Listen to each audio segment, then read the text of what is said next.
Is there a right time to do executive MBA or MBA? Look, having almost 10 years of experience in teaching in executive MBA programs and master's programs, I always have a clear idea in my mind about when someone needs to choose the one or the other. Executive MBA program, as the word says, it refers mainly to someone that has a good administrative experience, a good managerial experience. I don't want to quantify this. Maybe some people can say that 3 years are enough, some others they say 5 years are enough, some others may say 6 or 7 years should take place first.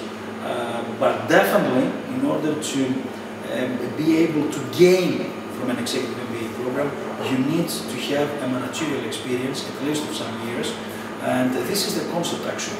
You know, in the MBA program, some people believe that we are going to go in depth on a variety of different managerial or marketing or finance issues.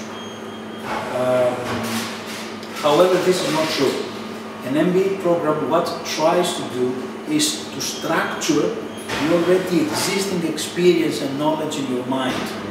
It tries to give you opportunities to understand better decisions that you have made in the past and how this can be improved in the future.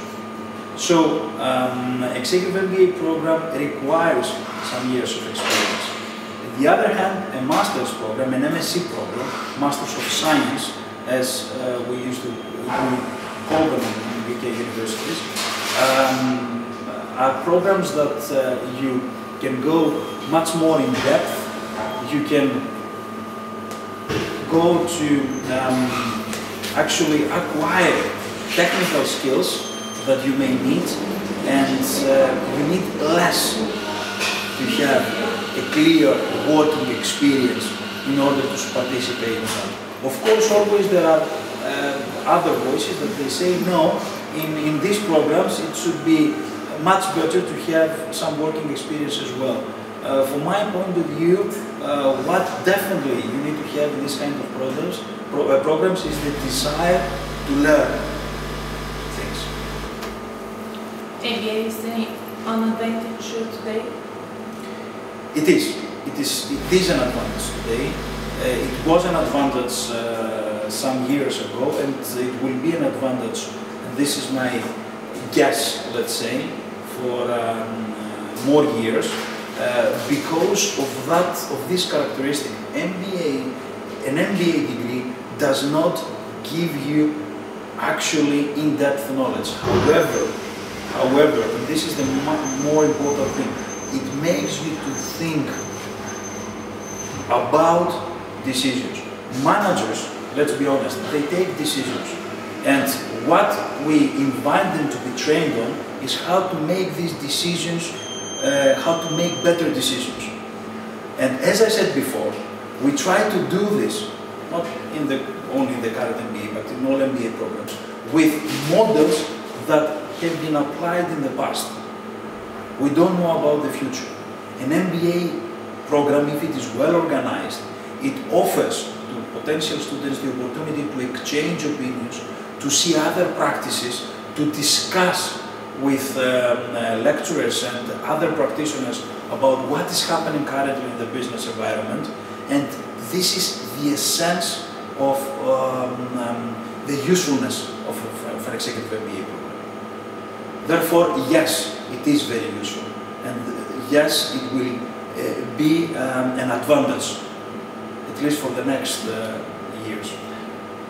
I agree with that, although I think that more and more the executive MBA is becoming a must, a necessity. It was a few years ago when these programs were introduced in Southeast Europe, in various countries by various universities, where really the pioneers of acquiring an MBA were not so many, so they really had a differentiating point in the market. As the more and more international companies enter the region of Southeast Europe and more such degrees are offered, this is becoming an essential tool for somebody to go out to the job market for high-level positions.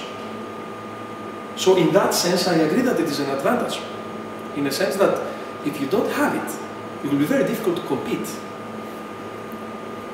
and get such a job. Now, the difference between, as you explained, the MBA, the executive MBA, and the MSc or MA, Masters in Arts, that some universities offer, is this of specialization and generalization. In a very complicated world that we live, in a world that everything changes so fast, when unpredictability is the key ingredient, I would have to argue that general knowledge and the ability to see an organization, a company from different perspectives and understand these perspectives and be able to communicate, cooperate. If you are a marketing person with somebody in finance, in logistics, in IT, it's more important than knowing everything about marketing. I don't want to say that the MSc or the MA degrees are not important, are very important. But we need now people that can think differently, and they can think in an age of uncertainty as the one that we live in. In short, I don't know if in 10 years from now it will be called MBA or something else.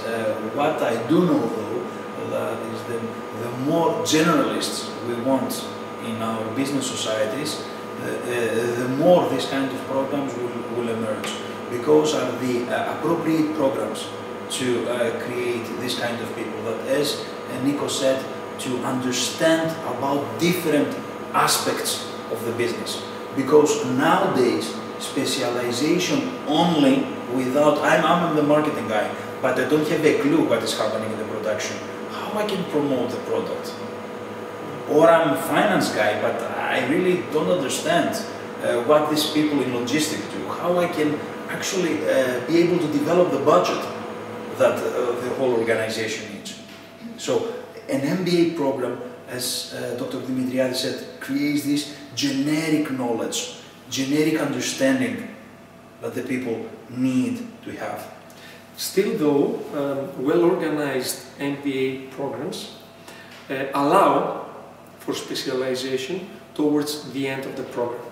So we would say that something like maybe 50–60% concerning what we call credits, the points that you get while you go through the program, comes from different aspects of the organization, but you have the opportunity in the end to narrow down to the discipline or the specialization that you would like to be better in.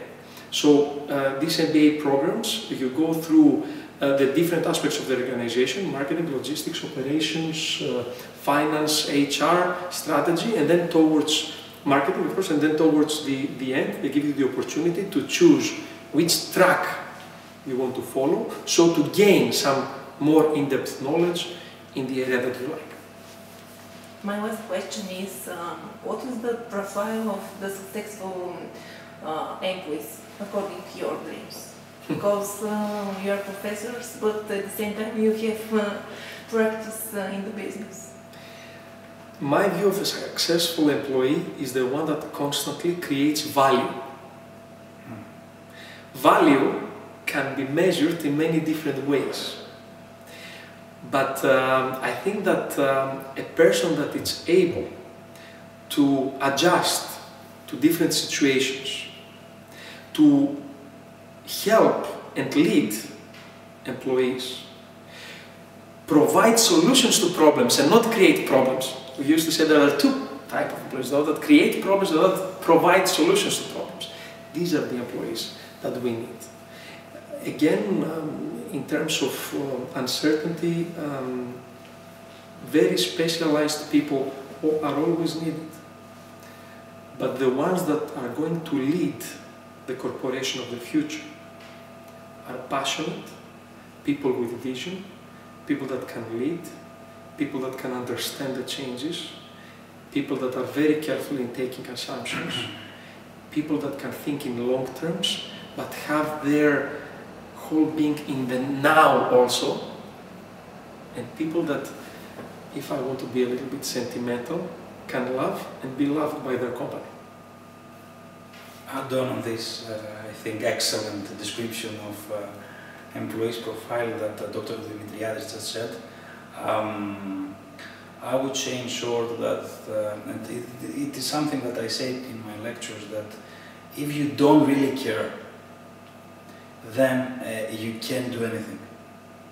And this is the problem that I see that a lot of current employees or students they have. They don't care.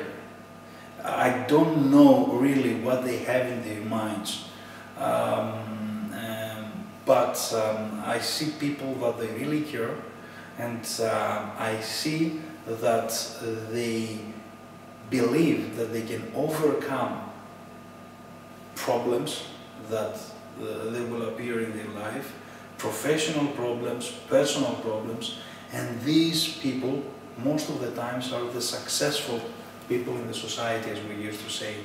People that they don't care, more probably they feel themselves as the unlucky people, that life treats them not in a fair way, but in reality they don't treat themselves in a fair way. So an employee, someone that really wants to say that I'm offering to myself, to the society, is a people that it should be a person that really cares about the things that he or she is doing. Okay, thank you very much. You're welcome. Thank you.